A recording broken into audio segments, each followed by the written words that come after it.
starts with preparation.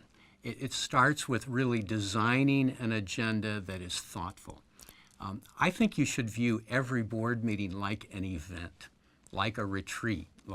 You should know what it is you're trying to accomplish, how you want people to feel during and after the meeting, what you want as the end result of every different discussion item. So the board chair has to be a facilitator.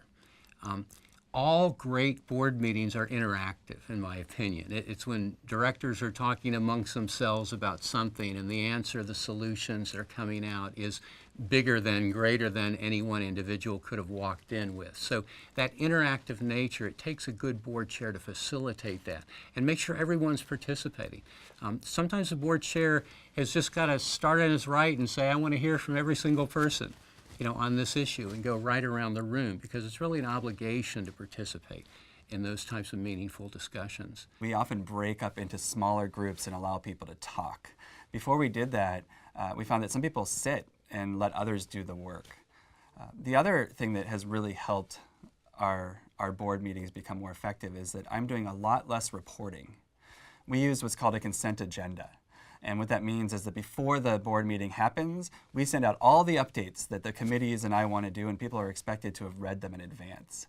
And the board itself is a working board meeting, where instead of asking for updates from everybody and hearing a lot of talking heads, we're actually asking for advice from the board and digging deep on issues that face the organization. In my own board meetings, we begin with the discussion, the big issues, and we actually conclude the meeting with the fiduciary and legal oversight pieces, so that the maximum energy is directed towards forward thinking, opportunities, challenges, and we cover the necessary fiduciary and legal, but it's not preferenced.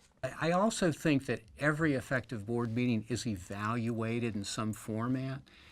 I'm not talking about a 100-question survey, but rather a simple 3x5 card where you ask board members, what's the most important thing that we talked about? What's the least important thing that we talked about?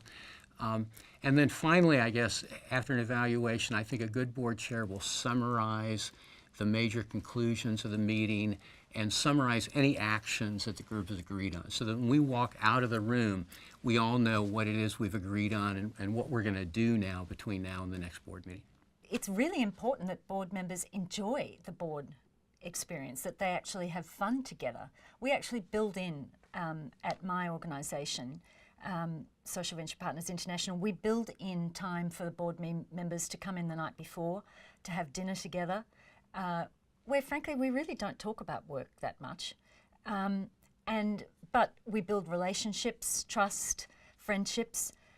We take that atmosphere into the room the next morning, and people leave the meeting, I hope, feeling more stimulated and energised than when they arrived in it.